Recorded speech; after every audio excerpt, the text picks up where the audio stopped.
কথা আমার নেতৃবৃন্দরা বলবেন। আসসালামু আলাইকুম। সম্মানিত নেতৃবৃন্দ, এই পর্যায়ে আমাদের মাঝে আজকের অনুষ্ঠানে সম্মানিত বিশেষ অতিথি কেরানীগঞ্জ মডেল উপজেলা বিএনপির অন্যতম সদস্য জনাব আবু বকর সাহেবকে তার সংক্ষিপ্ত বক্তব্য দেওয়ার জন্য অনুরোধ করছি।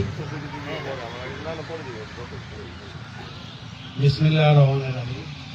আজকে সবার সম্মানিত সভাপতি এবং 7 নম্বর ওয়ার্ডের শ্রমিক দলের মিলাদ মাহফিল ও কর্মী সম্মেলন, এখানে উপস্থিত আছেন কেরানীগঞ্জ থানার বিভিন্ন পর্যায়ের নেতৃবৃন্দ, ইউনিয়ন পর্যায়ের নেতৃবৃন্দ, ওয়ার্ড পর্যায়ের নেতৃবৃন্দ এবং এলাকাবাসী, আসসালামু আলাইকুম। 7টা ইউনিয়ন আমরা দীর্ঘদিন রাজনীতি করে আসছি। আমরা সবসময় বলতাম কেরানীগঞ্জে 7টা ইউনিয়ন হলো বিএনপির ঘাঁটি। সেই 7টা গ্রাম এটি। 7টা গ্রামে শুধু